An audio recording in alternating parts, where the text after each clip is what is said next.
could the US defend from an invasion of the homeland? I've seen quite a few US military videos, and I got quite a good idea if they could and could not. This is gonna be a fun video to check out and see what we got here. It's the early 1980s, and over the sky of the American heartland, Soviet and Cuban paratroopers begin to fall from the sky. If they get in there. minutes, thousands of communist invaders have gained a foothold in the very heart of America. With World War III in full swing, it's up to a band of plucky teenagers to fight a guerrilla war against the godless commies. Hey, good luck. If you grew up in the 80s or just plain don't have bad taste in movies, then you're well aware of the action hit Red Dawn, a film that portrays a Soviet invasion of the United States toward the... I've seen quite a few not US but like military army videos or movies, and I've never seen Red Dawn, so maybe I've got bad taste in movies. End of the Cold War. No, we're not talking about the remake. We don't speak of the remake. But film aside, could it really happen? That question was asked by infographic show fan Blazik, who wanted to know if someone were to invade America, could the US pull all its forces home and hold out against a foreign invader? I'm gonna have my bets on America pulling it off, but yeah, let's see what we got. Despite what fiction like Red Dawn would have you believe, the United States was never in any danger of an invasion by the Soviet Union, mostly because the Russian people were about as interested in invading the US as Americans were in invading the Soviet Union. Of course, that didn't stop politicians and military officials on both sides using the fear of an evil capitalist or communist invasion from ballooning defense budgets. The saddest fact of the Cold War just might be that despite all the preparations to defend from an invasion by both sides, neither NATO nor the Soviet bloc ever had a single war plan drawn up for an actual preemptive invasion of the other's territory. But another major reason why the US was never under any threat of an invasion is due to its unique place in the world geography. In order for an enemy to get to America... See, this is the best thing they have, right? Besides like their insane military power and whatnot, bro, they're surrounded by ocean. Unless you go to the south right here, South America, and come through this way, which they'll probably block off very, very well. Good luck, man. Good luck, because you're going to have to keep providing like equipment and stuff over the oceans. Good luck. First, it must cross two massive oceans, and this geographic fact makes the United States the single most secure nation on Earth. Even today, moving troops and equipment across the oceans is a massive undertaking in terms of both logistics and cost, and very few nations are even capable of attempting the feat. But let's say that the two leading peer competitors to the US decided to join forces and team up against the United States. With all troops returned home from overseas, could the US defend itself against a double-sided assault against it by China and Russia? Oh, wait, now we're combining two countries to see if we can take... Alright, so the invasion is now the two biggest countries, Russia and China, against US. And you know what? My money's still on the US, I ain't gonna lie. First, the two-power alliance would have to decide on where to strike. For an invasion to be successful, both nations would have to land troops as quickly as possible, and that would require the use of a working seaport. These ports would require good rail and road infrastructure, and must have deep-water anchorages so that large cargo ships could dock and disgorge troops and heavy equipment. The need to take and hold major seaports is critical, as aside from a few token forces with a small number of fire support platforms, amphibious landings alone wouldn't be able to deliver firepower fast enough to secure a beachhead. Do you reckon like China and Russia will be like watching this video and be like, okay, we was gonna do it this way, but I'm gonna do it this way now? Imagine. Wait, what's this about England? Normandy during war alone wouldn't be able to deliver firepower fast enough to secure a beachhead. In Normandy during World War II, the success of the landings was largely down to a brilliant deception played out by the Allies, which saw the Nazis concentrate their forces at the wrong landing site. And even when the real landings happened 100 miles away, Nazi commanders were so fooled by Allied intelligence that they ordered their forces to hold their positions, believing that the real assault was coming their way any day.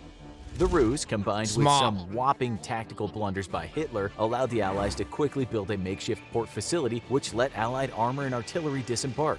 Had Hitler allowed his commanders to commit panzer reinforcements to the landings, Normandy would have likely ended as a complete catastrophe for the Allies. By the time he cleared reserve panzer units for the assault on the beachheads, Allied logistical units had already disembarked enough tanks to repel the assault. Oh my god. In an invasion of the US homeland, such a ruse would be impossible to pull off. Long-range and satellite surveillance assets would see an invasion fleet days before it made landfall, and its target would be clearly known to the American defenders. Bro, it's just not happening, is it? Because like they would just be ready. How you know what I mean? Even if you try and fool them and you use the UK tactic, right? Bro, it's just not gonna happen. They're just gonna know. Therefore, China and Russia would have to act quickly and decisively, taking major seaports and holding them long enough to disembark a sizable expeditionary force able to repel American counterassaults. For China, the only good options for unloading main battle tanks and mechanized artillery would be the ports in LA, Long Beach, Oakland, Tacoma, and Seattle. The LA Long Beach complex would be especially attractive as it's one of the world's largest ports and would allow Chinese forces to disembark very quickly. Unfortunately, these port facilities are also very close to several American air and naval bases, making them easily defended. The Seattle and Tacoma ports, however, are far more vulnerable, as only 5 major American bases are near these facilities. Landing in Washington, though, would mean Chinese forces would have to fight south and into California through easily defended and very mountainous terrain. You know what, right? This is all like fun to watch, but I don't even think they're touching land. I actually don't even think they're touching land. As soon as America finds out they're on the way, they're just going to get the Navy and just voila. You know what I mean? Boom. Tactical nightmare for any Chinese commander. Russian invaders would face an even less enviable job. The American East Coast is home to far more numerous large port facilities, giving the Russian invasion force a greater number of targets to pick from. Unfortunately, the American East Coast is also the most heavily defended, with several dozen major military installations spread out from north to south. The East Coast is also home to America's largest military shipyards, which would be so heavily protected it would be suicidal to attempt a landing or assault against them. Russia's best bet would be to attempt a landing in Mobile, Alabama, or Houston, Texas. This, however, would mean Russian forces would have to spend more time out at sea. Yo, good luck going to Texas, bro. Good luck going to Texas. Because I'm telling you right now, they go to Texas, they don't have to worry about the U.S. military. They're going to have to worry about the Texas people. Bro, they will kick them off harder than the U.S. military would, bro. And move into the Gulf of Mexico, where they would be surrounded on all sides but the south by major American air bases. For both our challengers, the tactical picture is not looking very good, as the United States simply has no viable landing sites for a major expeditionary force that couldn't be easily defended. China and Russia could opt to coerce or bribe Mexico or Canada into allowing them to land at their facilities and launch an invasion into the U.S. itself. I said in a previous video before, it was something about the military stuff. I said that that is the only smartest way. If you did want to invade America, right, you would either have to like invade Canada or Mexico first, or work with them so you can go from there from land, right? That's the only way. That is the only way. This would be by far the best strategic option for the invasion forces, but in response to the agreement between either nation and the Sino-Russian alliance, the United States would immediately begin a large-scale bombing campaign against port facilities in Canada or Mexico, with every viable port being within easy reach of American bombers. Even before the invasion force crossed the ocean, they would be sailing for ports that have been turned into rubble. Assuming that the U.S. didn't use naval aviation, which it definitely would, the invaders could opt for using ports in South America, well out of reach of most American bombers, and then simply move north to invade through Mexico. Moving through South America's poor rail and road infrastructure, though, would be a... Listen. We haven't even got to the point where they're going to be fighting the U.S. military in America, bro. So, like, never mind. Bro, they're like, this video is portraying that they're going to be struggling to even just touch America. Never mind actually being there. They're just going to get kicked off ASAP. Nightmare for the invaders, allowing plenty of time for the U.S. to simply move blocking forces through Mexico to Panama and then hold off the invasion there. If, miraculously, though the alliance did manage to land forces in Canada or Mexico, it would face a different tactical nightmare altogether. In Canada, the lack of suitable border crossings would force the invaders to spread out over a large area, or bottleneck and be subjected to endless attacks by American air power. In Mexico, military border crossings would be possible over a far larger area, but enemy forces would be moving through terrain that provided absolutely no cover. American air power would once more devastate any invaders trying to move through the flat terrain of the U.S.-Mexico border. Geography alone provides the United States... Hey, listen, I seen a video called The Desert Storm. Bro, it was brutal what America did in the air. So, hey, all I'm saying is good luck, man. Good luck. States with near invulnerability from enemy invasion. But the logistics of the world's militaries proves why the US simply cannot be invaded. Right. An invasion of the American homeland would rely on naval power to get the job done. And right off the bat, no nation on Earth, nor any combination of nations, has the firepower and logistical support needed to carry out such an invasion. The matter is one of historical necessity for the world. Ever since the end of the Second World War, all of the world's major powers have had no need to project military power far from their own shores, except for the United States. The Soviet Union was chiefly concerned with securing its European borders, and in the case of a Third World War, its most vital strategic objectives could all be reached over land. The vitally important oil fields of the Middle East could all be taken via land routes through Afghanistan and Iran, and no navy was needed to hold off NATO forces in Europe. The same was true for Europe. Yeah, that's actually crazy. That's a really good point. That they're all attached by land, so they don't really need a strong you know what I mean? Whereas America fights all over the world, and they got to get all their equipment across the ocean, so they're designed for that. So pretty much the only country that's able to invade America would be America. They're the only people with the equipment. NATO members. While once their mighty navies ruled the waves all over the world, their concerns in the 20th century quickly became resisting a possible Soviet invasion, and for that, no major naval power was needed. In the Atlantic, the Soviets hoped to slow the American response with the use of submarines, but ultimately knew that they could never stop the US Navy and thus never seriously tried.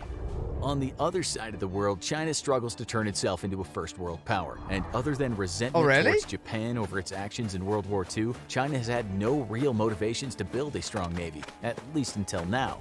Much like the Soviet Union and Europe's NATO partners, though, China definitely had no real reason to build a heavy sea lift capability in order to move thousands of troops and heavy equipment across the ocean.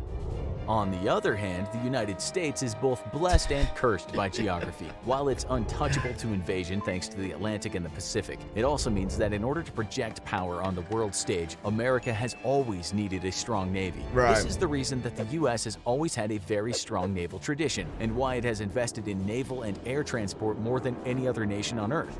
If US troops want to get somewhere, after all, they're certainly not walking there. Yo, he's got running water boots. Yeah, I need a pair of that.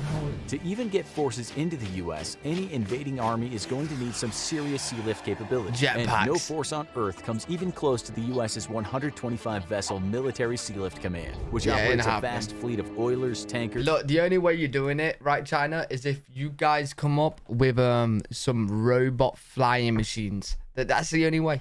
Some robots that fly, and they could just jet in there by the millions and heavy cargo transports. Yet, even this fleet is not enough according to some analysts, and plans are being called for that include dramatically increasing the capability of the US's military transport fleets.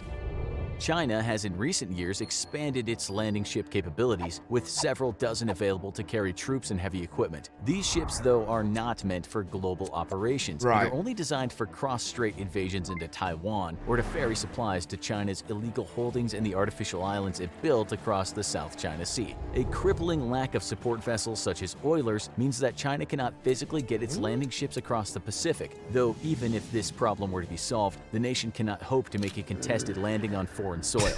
Again, this is because of China's lack of need for a global expeditionary military force. China's chief military concerns lie with a military invasion and forced repatriation of Taiwan, and thus it has not invested money into developing a true blue water navy. Russia has even less naval transport capability and support vessels, which again is a result of its military objectives being... It's simply just because they don't have it, because they're not planning on invading America, right? So they don't have it. There's no point. They know they're never going to use it, and they know they won't win it if they even tried. So what's the point of even having it? Close to home. To compound the two nations' sea lift problems, both nations have no dedicated amphibious assault ships capable of providing close air support and air superiority to landing forces on a contested beach. By comparison, the U.S. operates 9 of these specialized vehicles, and they will soon be equipped with the F-35 stealth fighter. Projecting air power is in fact the biggest weakness for any nation hoping to invade the U.S., and China and Russia combined only operate 2 active-duty aircraft carriers of extremely limited capabilities. Oh, wow. Russia's Infamous Admiral Kuznetsov very publicly had to be towed back to a friendly port after experiencing severe mechanical problems. Without adequate air power, neither nation could expect to secure a foothold on the U.S. mainland. America's air forces are twice as large as both nations combined, and its naval aviation alone is as large as Russia's total air power. That's crazy. If by some miracle either nation could get troops across the ocean to U.S. shores, the lack of air power would reduce the attempted landings to a suicide mission. In the end, not only could the U.S. protect... Conclusion. They wouldn't even be able to touch America. Simple as that, man. From an invasion of the homeland, but it is currently and for the foreseeable future completely invulnerable to military invasion. Luckily, the US, China, and Russia have no desire to fight each other, and there exists no real reason to. Now that you've made it to the end of the video... Cool. Really interesting video. US is just untouchable. I hope you guys enjoyed. If you did, make sure you leave a thumbs up, subscribe for more content. Let me know what you guys think in the comment section. I stream every single day on twitch.tv/Alfred. If you guys want to check me out over there, I'll see you all in the next video. Peace.